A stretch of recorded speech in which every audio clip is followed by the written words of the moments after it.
And joining me now is Senator Chris Coons of Delaware. Senator, good to see you. Thank you for being with us. Good to see you, Jenna. Thank you. So, as negotiations for the latest relief measure continue, what are some of the key sticking points you and members of your party don't see any wiggle room on?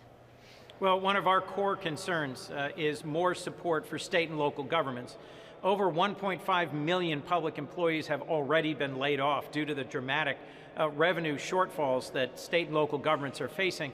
And Jenna, these aren't just faceless bureaucrats in gray buildings. They're teachers, they're police officers, they're paramedics, they're nurses. There's no money in the HEALS Act proposed by the majority here in the Senate, and there's robust money, about $875 billion, in the HEROES Act that the House passed more than 2 months ago. Somewhere in the middle, there's got to be a point where we can come to agreement.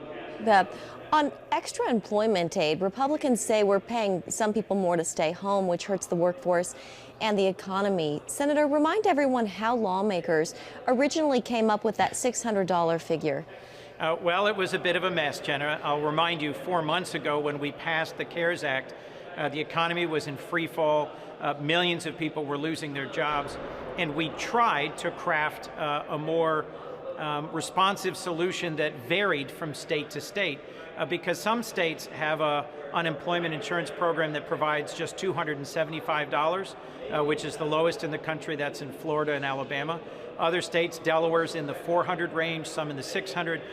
New Jersey and Massachusetts are more like 700 or 800. So there's a very wide range of unemployment insurance benefits across the country. We tried to come up with a program where no one would get more on unemployment than they got at work. But the Federal Department of Labor and state departments of labor told us that their IT systems are too outdated to make that work.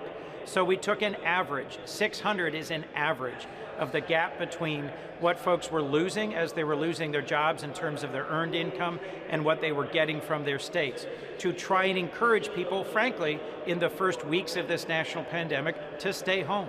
Now here we are 4 months later, and we need to find a solution that works. Senator, when do you think we might see an agreement? Should we be looking out for a specific day or week?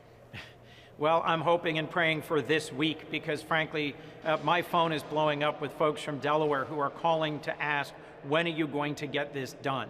I know how urgent this situation is for folks who are facing eviction. Something like 30% of Delawareans are facing the possibility of eviction because a moratorium on eviction, either in many states or from federally insured mortgages, has come to an end. So the combination of all of these factors, Jenna, the loss of the unemployment insurance, loss of protection from eviction, continued job loss as the economy continues to sink, is creating a lot of pressure on families. So my hope is we'll get it done this week. One thing you've championed in this relief package is expanding national service programs like AmeriCorps. Talk about your effort there and why it's so important. Well, the CORE Act, which is being led by Senator Roger Wicker and I, Senator Wicker's from Mississippi, a conservative Republican. He's joined by 7 other Republican co-sponsors.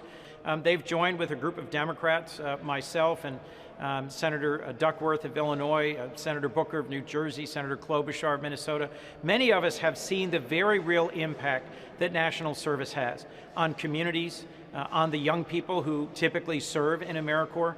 This is a state-directed program that is a partnership between nonprofits of all kinds and the federal government. The federal government provides support for their living stipends, for an education award that they earn through service to our country.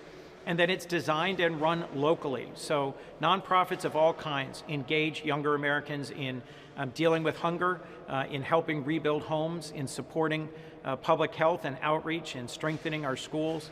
There are 75,000 young people serving in AmeriCorps right now. Our bill would double that number.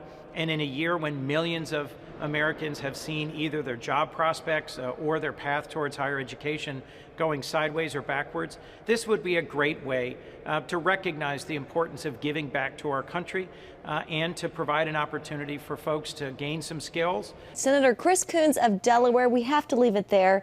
Thank you very much. Thank you, Jeff.